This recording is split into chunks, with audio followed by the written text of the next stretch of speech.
Les traumatismes de l'enfance ont-ils un impact sur la créativité? Alors pour tenter de répondre à cette question, on va prendre l'exemple de trois écrivains célèbres. Donc Philip K. Dick, écrivain de science-fiction, Dan Brown, écrivain d'aventure, on va dire, et Jean-Christophe Granger, écrivain de romans de police. Donc Philip K. Dick est connu pour avoir écrit The Man in the High Castle, et c'est un livre d'alternative de l'histoire. En fait, dans le livre, à la fin de la Deuxième Guerre mondiale, ce n'est pas les Alliés et les Américains et les Russes qui ont gagné la Deuxième Guerre mondiale, mais c'est les nazis et l'Empire nippon. Alors les nazis et l'Empire nippon, donc, ensuite se partagent le monde et les États-Unis aussi. Donc l'ouest des États-Unis est contrôlé par les Japonais et l'est par les nazis.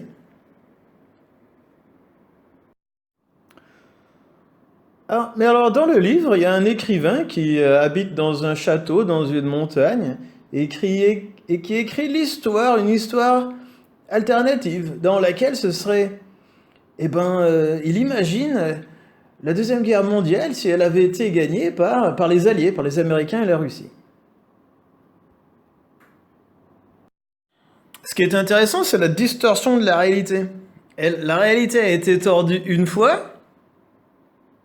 Alors dans le livre, la réalité, c'est bien sûr une réalité alternative à notre réalité à nous actuelle. Mais dans cette réalité alternative, il y en a un écrivain qui s'amuse. En fait, c'est lui-même. Le gars dans le château, c'est Philip K. Dick. Mais c'est l'autre Philip K. Dick. C'est celui qui est dans le livre, c'est un Philip K. Dick fictif qui invente une autre réalité. Mais la réalité opposée, c'est la vraie réalité. Dans Do Androids Dream of Electric Sheep, on est dans le futur. Et dans ce futur, les animaux domestiques, les vrais animaux en chair et en os, coûtent cher. C'est seulement les familles des classes supérieures qui peuvent voir un chat ou un chien chez eux. Et en fait, dans le futur de K. Dick, là, le monde est une décharge publique d'objets électriques, quoi. C'est très peu cher de s'acheter un chat électrique, un faux chat, quoi, ou un chien électrique. Mais la question du livre, c'est Do Androids, donc les androïdes, est-ce que les androïdes rêvent de moutons électriques? C'est l'inverse, en fait, ce qu'il propose, là.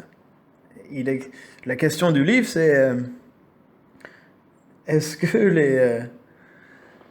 les faux humains, les humains électriques, eux, au contraire des humains qui rêvent de vrais animaux, au contraire de ces humains, est-ce que les humains électriques, eux, rêvent d'animaux domestiques électriques? Ouais, ce qui est intéressant dans les livres de Philip K. Dick, c'est toutes ces interversions. Les réalités alternatives,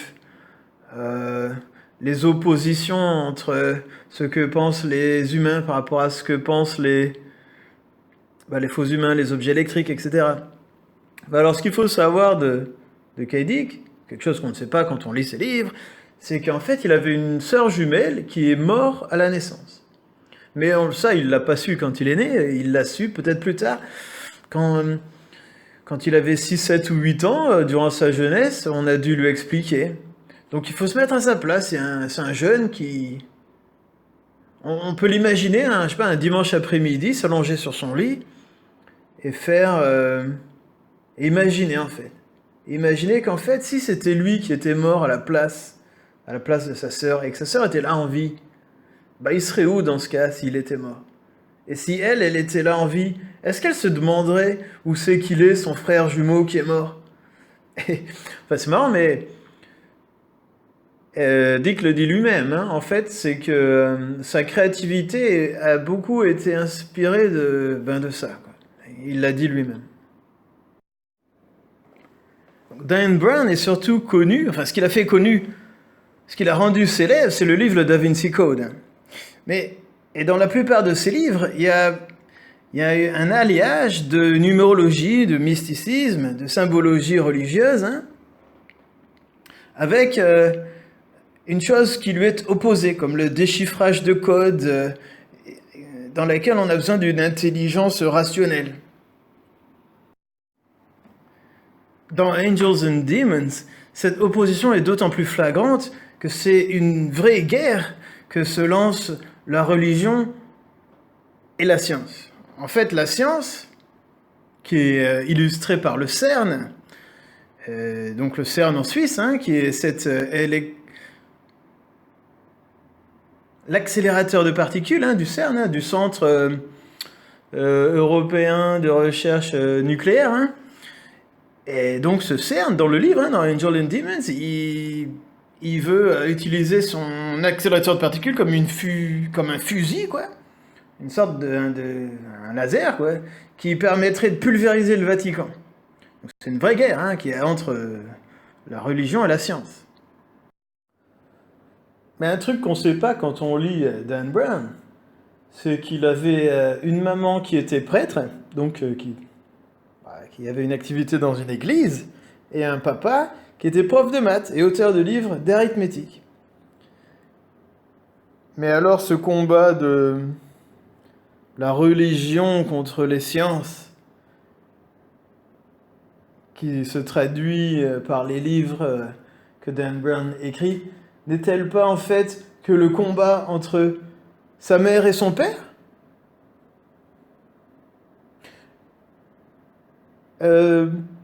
On peut imaginer qu'il a grandi dans une famille où la maman et le papa se fâchent, mais dans une interview, il le dit.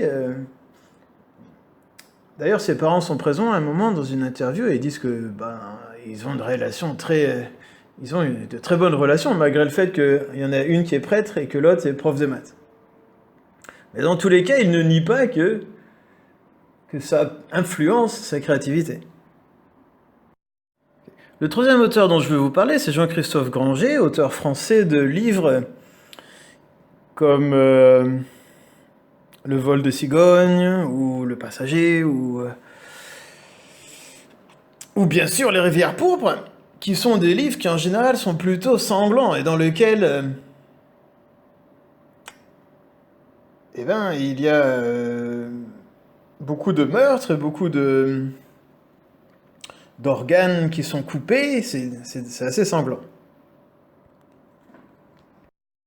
Mais une chose qu'on ne sait pas sur son enfance, Jean-Christophe Granger, c'est une anecdote qu'il raconte dans une interview.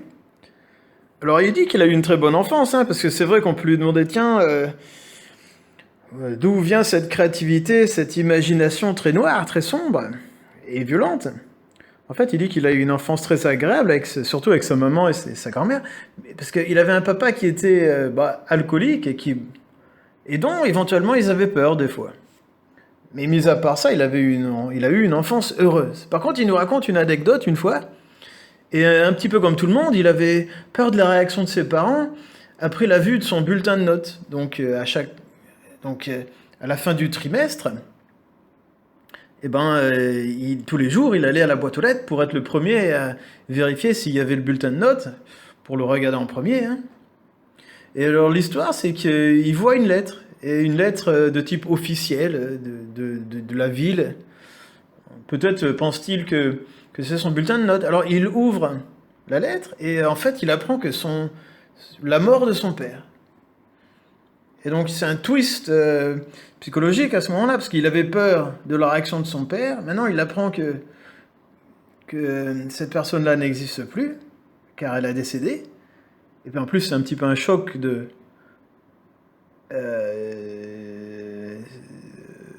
la mort d'un père, c'est toujours choquant. En plus, c'est arrivé à un moment où il ne s'y attendait pas du tout. C'était aux antipodes un petit peu de à quoi il s'attendait à lire dans la boîte aux lettres. Et donc oui, on ne peut pas imputer toute sa créativité à cette anecdote, mais voilà, c'est quelque chose qui lui est arrivé, et